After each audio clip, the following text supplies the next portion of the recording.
향하여 달려가노라 라는 제목으로 함께 말씀 나누기 원합니다. 우리나라에서 체육부 장관을 하셨던 한 분이 계셨습니다. 미국에서 학위를 받으시고 우리나라 서울의 기독교 또 여자대학교의 교수로 또 공직을 하셨던 분이십니다. 이제 기독교 대학이기 때문에 예배를 드리죠. 이 책벌 시간에 강사로 나가서 이 말씀을 전하는데 학생들이 의무적으로 또 수강을 해야 되는 경우도 있어서 자세가 그렇게 예나 지금이나 좋지는 않습니다. 어떤 학생들은 폰을 보기도 하고 다리를 꼬기도 하고 또 과제를 하고 잠을 자는 친구들도 있는 것이죠. 근데 이분이 이제 강사로 단위에 올라가서 질문을 하게 됩니다. 여러분 왜 삽니까? 무엇을 위해 살고 있습니까? 이 학생들은 뻔한 소리 하겠지 싶어서 폰을 만지작거리고 그냥 본인들 하고 싶은 일들을 고개를 숙이고 하고 있습니다. 그러면서 이분이 차분하게 또 천천히 웃음을 지으면서 말합니다. 여기 여러분 앞에 이야기하는 저는 암 환자입니다. 얼마 후면 저는 죽을 사람입니다.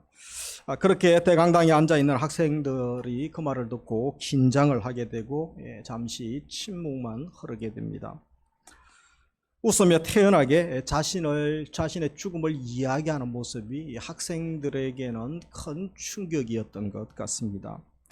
그는 대장암 환자였습니다. 처음에는 이렇게 저렇게 치료하면 낫지 않겠나 싶었는데 그것이 전이가 되어서 심장에 또 여러 중요한 몸의 장기들에 전이 되어서 병원에서도 포기한 상태가 되었습니다. 그가 죽음을 앞에 놓고 사랑하는 후배들에게 마지막 그의 생명을 걸면서 힘겹게 그래도 또 태연하게 웃으면서 한 가지는 전해주고 싶었던 것이죠. 여러분 왜 삽니까? 무엇을 위해 살고 있습니까? 진지하게 인생의 마지막 때가 아니라 젊을 때 고민하기를 원했던 것입니다. 우리 인생도 달리기와 같습니다. 우리 인생 달리기 열심히 하고 계셨는데 한 해를 마무리하죠. 왜 달려왔습니까? 나는 무엇을 위해 달려가고 있습니까?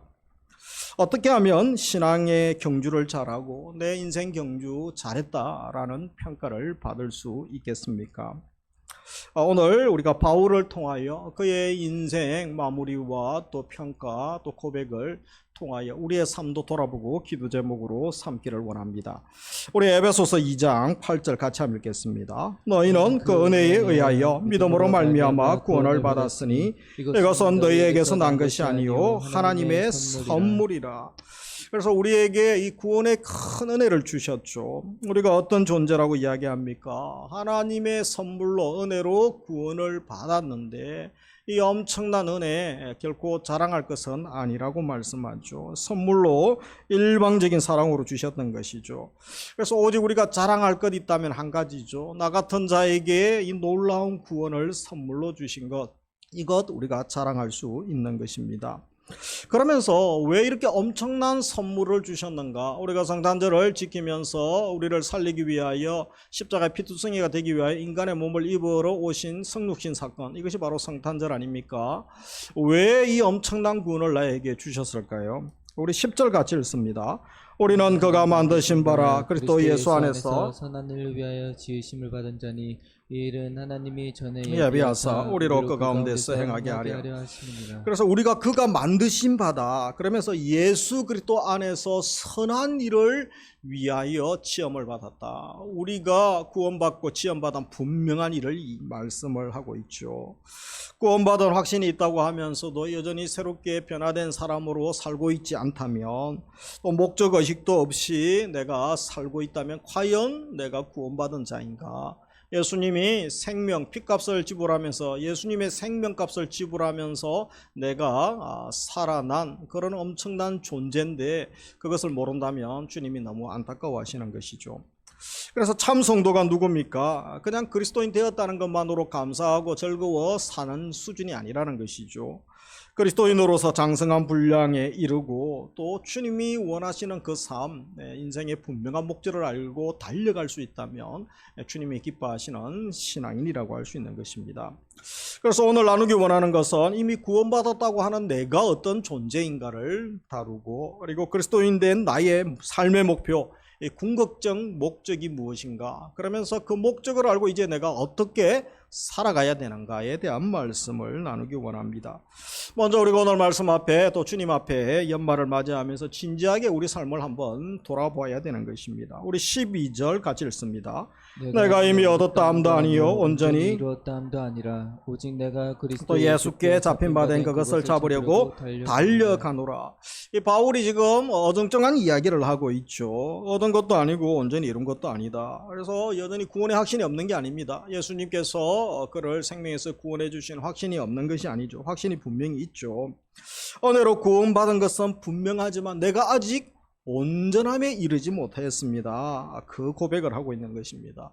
무슨 말입니까? 내가 지금 미완성품입니다. 아직 완성되지 않았습니다. 이것이 한 번으로 부족했는지 13절에 또 이야기하죠. 형제들아 나는 아직 내가 잡은 줄로 여기지 아니한다. 그러면서 또 잊어버리고 앞에 있는 것을 잡으려고 14절에서도 표대를 향하여 부름의 상을 위하여 달려간다, 이 이야기를 하고 있습니다. 바울은 아직도 잡지 못했고 잡힌 바 된 그것을 잡으려고 열심히 달려가고 있다, 그렇게 고백하고 있는 것이죠. 그래서 이것은 구원받은 주의 자녀로 주님이 기대하시는 바에 전혀 미치지 못한 본인의 상태를 이야기하죠. 내가 아직도 미숙하고 어리숙하고 아직도 변화되어야 될 것이 많습니다. 예수님 닮아가야 할 것이 참 많습니다. 이런 고백이 들어가 있는 것입니다. 당시에 거짓 메시지를 전한 부류들이 많았습니다. 그래서 복음을 오해한 두 부류가 있었습니다. 한 부류는 유대계 기독교인들이었죠. 이들이 잘못 복음을 이해한 것은 뭡니까? 예수님을 믿는 것 하나 가지고 안 된다. 믿음으로 구원받는 것 가지고는 부족하고 유대 율법도 잘 지키고 할례도 받아야 된다. 그래서 이 유대파 또 율법주의자들이 문제였던 거죠. 그러면서 또 이방인들 중에 예수 믿고 개종한 사람들이 있습니다. 이 헬라파 또 기독교인들이죠. 이들은 이방인 기독교인들인데 이들은 오직 믿음으로 구원받은 것을 또 너무 싸구려 복음으로 취급하고 너무 경거망동하고 구원받고 은혜 받았으니까 이제 내 마음대로 살자, 이런 식의 부류의 사람들도 있었습니다.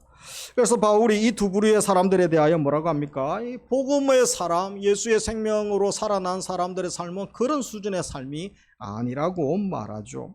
이방인들처럼 은혜로 구원받았다고 해서 아무렇게 살아도 안 되고 또 자만해서도 안 된다는 것이죠.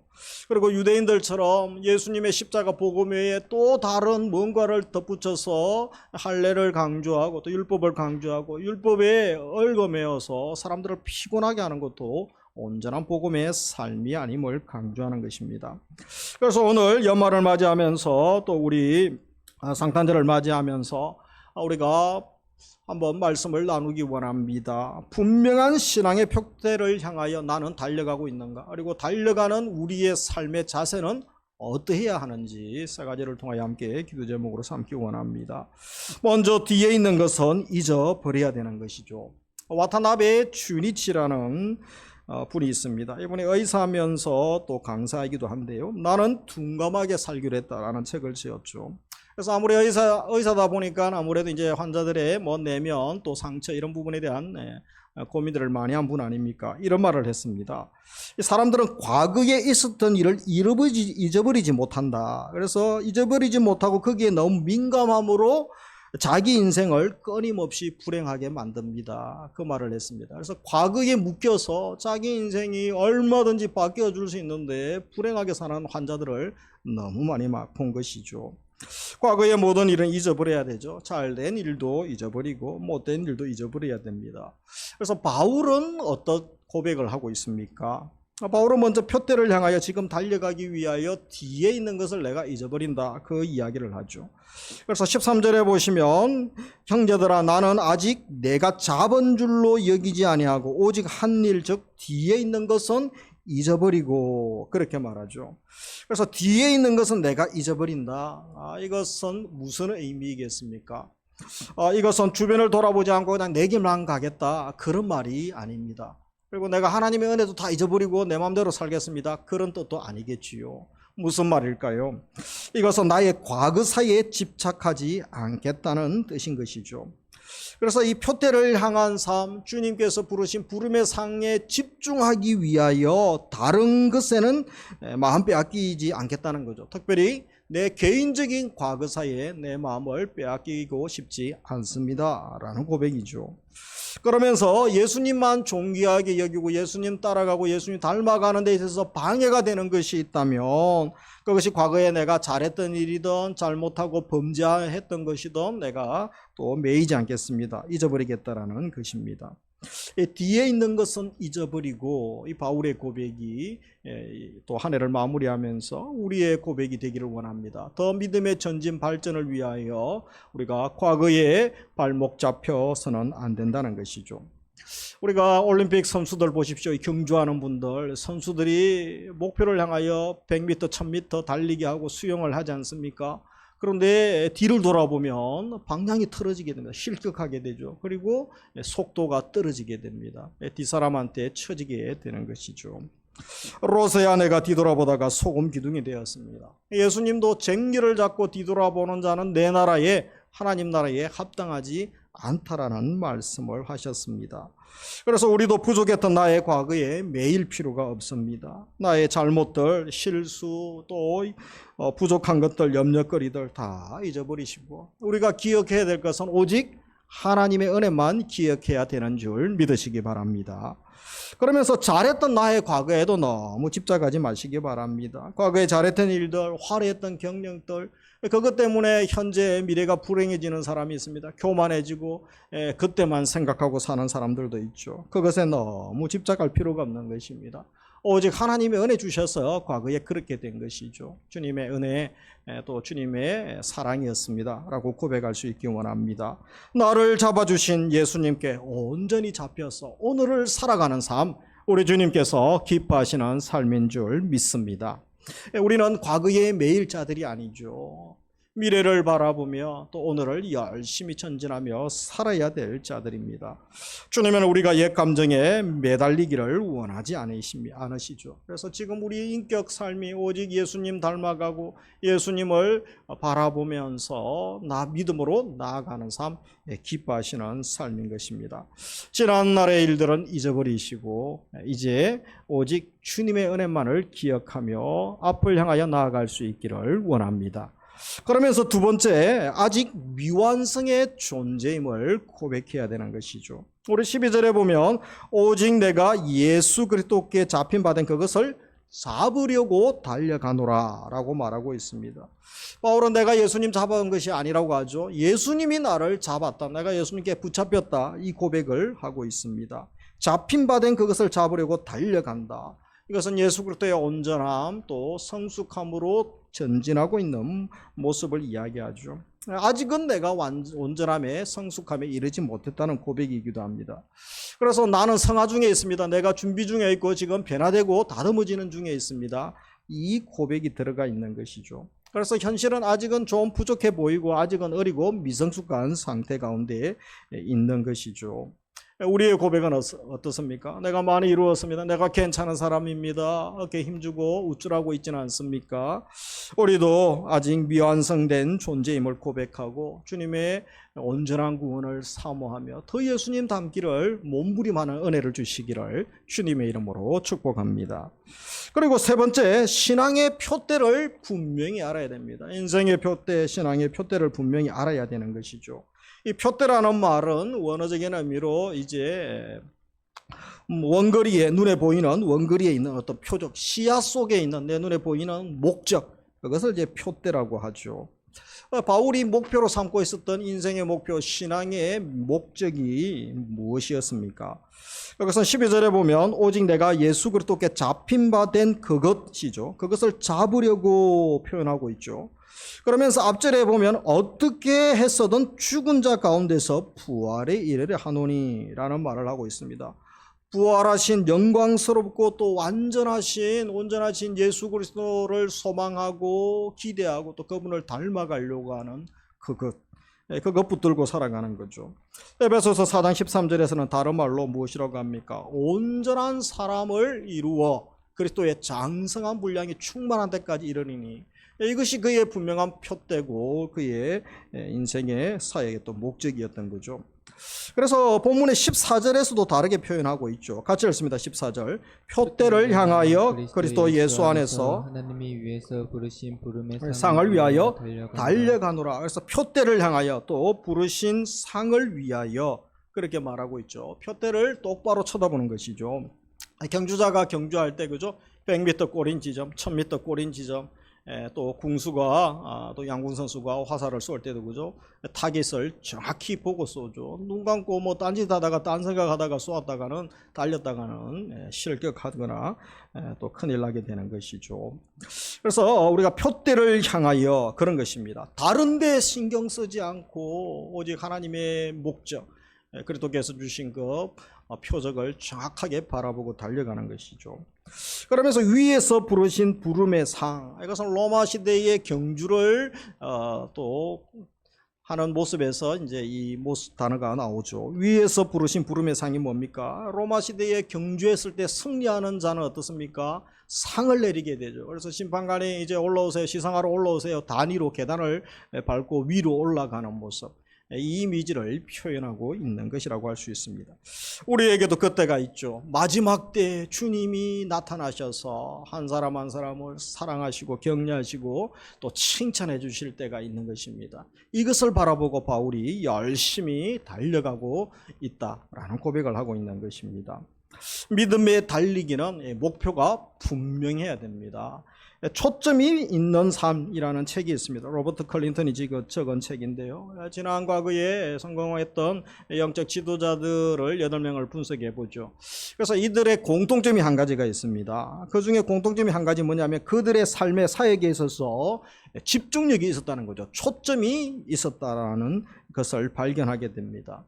우리는 어떤 집중력, 어떤 초점을 가지고 있습니까? 히브리서 12장 2절이죠. 같이 읽습니다. 믿음의 주여 또 온전하게 하시는 인 예수를 바라보자. 돈을 바라보고 쾌락과 정욕을 바라보고 온갖 중독, 또 엄난한 것에 집중하고 게임에 집중하고 사는 세상 아닙니까? 우리가 집중해야 될 것 오직 예수 그리스도께 초점을 맞추는 거죠. 그리고 부름의 상급을 바라보고 믿음에 달리기 잘하는 삶, 그 삶이 주님께서 기뻐하시는 삶인 줄 믿습니다. 우리에게도 얼마 남지 않는 연말 잘 마무리하시고 또 믿음으로 우리가 기도하면서 새해를 맞이할 수 있는 은혜를 주시기 원합니다. 마지막 네 번째로 표대를 향하여 이제 함께 달려가는 것이죠.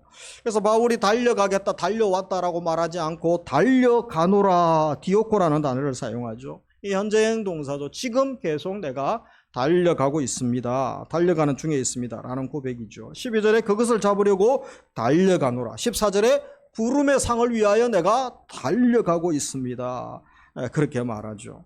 그래서 이 달려가다, 이 디오코라는 단어는 우리가 운동할 때 그냥 조깅처럼 가볍게 그냥 달리고 뛰는 정도를 이야기하는 것이 아닙니다. 올림픽 선수가, 경기하는 선수가 골인을 향하여, 그죠? 목표점을 향하여 전심전력으로 4년 동안 선수촌에서 얼마나 열심히 운동합니까? 그리고 마지막 이제 경기할 때, 그죠? 전심전력을 다해서 달려가는 것, 그것을 이야기하죠. 전쟁터에서 군인들이 또 적지를 향하여 바로 생사를 걸고 죽을 수도 있죠. 그러나 적진을 향하여 달려가는 것, 그때에 달려가노라. 이미지가 여기에 있는 것입니다. 이것은 열정이 없어는 안 되는 것이죠. 비전이 분명해야 되고 인생의 목적을 발견한 사람이 열정을 가지고 달려갈 수 있습니다. 이 열정이 그래서 중요한 것입니다. 현대인들 또 현대 크리스찬들 특징 중에 한 가지가 열정이 식었습니다. 2024년도에 코로나 이후에 내 삶의 열정이 점점 식어지고 있습니까? 가슴이 식어지고 복음의 열정이 식어지고 십자가의 은혜가 점점 식어지고 그저 건성으로 예배드리고 또 직분자이기 때문에 또 예배드리고 그리고 내가 사회에서 중년이 되고 이제 사회생활하기 때문에 이 정도 좀 명함이나 이 정도 사람들이 나를 불러봤으면 줬으면 대접해 줬으면 그런 마음으로 살고 있지는 않습니까? 우리 주님은 다 아시는 거죠. 이 신앙이 열정이 없으면 점점 식어지고 퇴보하게 됩니다. 주님이 기뻐하지 않는 거죠. 주의 책망이 있는 것입니다. 라우디게아 교회를 향하여, 교인들을 향하여 뭐라고 합니까? 미지근한 신앙에 대한 책망을 하죠. 차든지 더없든지 하라. 그래서 뭐죠? 회개하라. 열심을 내라. 이 경고의 말씀이 초대교회 라오디게아 교회에만 주시는 경고의 말씀입니까? 이 시대 나 한국교회 우리를 향한 경고의 말씀으로 받아야 됩니다. 한 해 동안 위원장으로 순장으로 또 전도회 임원으로 교사 찬양대 또 재직으로 우리 청년들도 청년 임원으로 또 주일날 또 우리가 섬기며 또 세상에서 삶의 현장에서 여러 일들을 맡아 섬기셨습니다. 얼마나 사랑으로 열심으로 또 하나님 앞에서 하나님의 임재를 생각하면서 주님이 맡겨주신 사명 감사합니다. 영광스럽게 또 최선을 다하여 섬기려고 하셨습니까? 믿음으로 달려오셨습니까? 그런 분들 주님이 위로하시고 격려해 주실 것입니다. 그렇지 못했다면 다시 우리가 한 해 가기 전에 회개하고 다시 주의 은혜 앞에 서야 되는 거죠. 그래서 주님과 또 주님 나라 위하여 거룩한 열정이 회복되고 이 십자가의 은혜, 십자가의 능력이 회복되는 은혜를 우리 모두에게 주시기를 주님의 이름으로 축복합니다. 주님 칭찬 바라보고 신실한 주님의 종으로 나아가야 되는 것이죠. 지금 사명 우리가 또 기쁨으로 잘 감당할 수 있는 은혜도 부어 주시기를 원합니다. 그러면서 같이 달려가야 됩니다. 나만 혼자 잘 달려가는 게 또 감사하긴 하지만 그러나 주님이 더 기뻐하시는 모습 함께 손잡고 같이 손잡고 가는 거죠. 우리 15절 같이 읽습니다. 그러므로 누구든지 우리 온전히 이룬 자들은 이렇게 생각할지니 만일 어떤 일에 너희가 달리 생각하면 하나님이 이것도 너희에게 나타내시리라. 그래서 우리 온전히 이룬 자들이 나오죠. 이것은 흠이 없이 완벽한 것을 의미하는 것이 아닙니다. 바로 비록 초보일지라도 믿음의 걸음을 내딛는 자, 믿음의 걸음을 바르게 내딛는 자를 향하여 온전히 이룬 자라는 표현을 하고 있죠. 그러면서 16절에 오직 우리가 어디까지 이르렀든지 그대로 행하라 말씀하죠. 함께 가죠. 우리가 그죠? 함께 가는 거죠. 생각만 하지 말고 주님을 알며 또 주님이 맡기신 것을 알았다면 우리가 말씀대로 사는 것이죠. 사람마다 진리를 깨닫는 정도가 다릅니다. 신앙의 성숙도도 다릅니다. 그러나 지금 내 삶의 현장에서 내 믿음의 성숙도에 따라서 또 우리가 믿음으로 전진할 수 있는 것입니다. 우리가 십자가에 대해서만 이야기하지 말고 십자가를 지는 삶이죠. 내 삶에 순종하고 말씀 따라 사는 삶이 중요합니다. 그리고 섬김에 대하여 이야기만 하는 것이 아니고 내가 섬기는 자, 섬기는 삶을 사는 것이 중요합니다. 복음에 대하여 논쟁만 하는 것이 아니고 복된 소식에 내가 감격하고 그 소식을 전하는 자로 사는 것이죠. 예수님을 닮아야 한다고만 말만 하고 그렇게 생각만 하는 것이 아니라 지금 내가 예수의 심장을 품고 예수님은 닮아가기를 얼마나 몸부림하고 사모하고 있는가, 이것이 중요하다라는 것입니다. 주님의 역사를 기대하며 또 주님의 은혜에 합한 삶, 지금 우리가 함께 달려가는 것, 주님이 기뻐하시는 자의 삶의 모습인 것입니다. 그래서 함께 믿음의 걸음을 걷는 것이 정말 중요합니다. 서로 보조를 맞추면서 조금 빨리 가는 분들은 그죠? 조금 속도를 늦춰서 좀 뒤처지는 분들을 챙기는 것이 중요한 것이죠. 이를 위하여 나 혼자 가지 말고 지치고 넘어진 자들을 위로하고 또 격려하고 이렇게 세우셔서 함께 달려갈 수 있는 은혜가 우리 모든 성도님들 가정 또 사역에 우리 교회에 부어지기를 주님의 이름으로 축복합니다. 말씀을 맺습니다. 한 해가 벌써 마무리되어지는 시점이죠. 신앙의 경주를 내가 한 해를 돌아보면서 나는 멋지게 달려왔습니다 라고 고백할 수 있겠습니까? 남은 시간도 바울처럼 뒤에 있는 것은 잊어버리고 내가 하나님 지금 준비되는 중이고 성화의 과정 중에 있고 미완성의 존재입니다. 그것 때문에 난망하고 좌절하는 것이 아니요 소망이 있는 거죠. 다시 한번 우리가 힘을 낼 수가 있는 것입니다. 신앙의 표대를 분명히 하고 전심으로 열심내어 함께 격려하며 사랑하며 섬기며 달려갈 수 있기를 원합니다. 그래서 한 주간도 나의 구원을 소중히 여기기 원합니다. 온전하지 못한 자임을 겸손히 인정하고 계속 잘하는 데 집중하기 원합니다. 예수님 닮는 것 가장 주님이 기뻐하시는 거죠. 예수님 더 사랑하고 더 닮아가는 것, 이것이 제일 큰 문제입니다. 하나님 사랑하고 예수님 사랑하면 모든 것이 가정의 갈등 문제, 직장 문제, 사회 문제, 또 사역에 사람이 없습니다. 부족합니다. 그럴 필요가 없습니다. 재정이 있습니다. 없습니다. 그럴 필요가 없습니다. 주님 사랑하면 주님이 피값으로 사신 교회를 사랑하게 되죠. 그리고 하나님이 기뻐하시는 일들을 사랑하고 헌신하게 되는 것입니다. 한번 따라하겠습니다. 주님을 더 사랑하기 원합니다. 주님을 더 닮아가기 원합니다. 우리 연말에 가기 전에 내가 예수님 처음 만났던 그 감격과 뜨거움이 있습니까? 그때보다 지금이 더 뜨겁고 더 성숙하게 되어져야 되지 않습니까? 언젠가 모르게 세상 것에 혼합되어지고 오염되어지고 변질된 내 영혼, 내 신앙이라면 다시 한번 회개하고 다시 한번 주의 보혈로 정결케 되어지고 말씀 위에 다시 설 수 있는 은혜를 주시기 원합니다. 과거에 집착하지 말고 하나님 은혜를 기억하고 지금 그리스도께 집중할 수 있는 것이죠. 그러면서 나와 다른 또 성도들을 품고 함께 격려하며 세워가며 믿음의 길을 또 걸어가고 아름다운 신앙 완주하는 은혜를 우리 모두에게 주시기를. 그래서 마지막 주님 앞에 섰을 때에 또 주님 앞에 우리 각자가 서게 되죠. 정말 수고했다고 칭찬하시고 품에 꼭 안아주시고 주님의 사랑과 인정받는 우리 성도님들 모두가 되시기를 주님의 이름으로 축복합니다. 주가 보이신 생명의 길 함께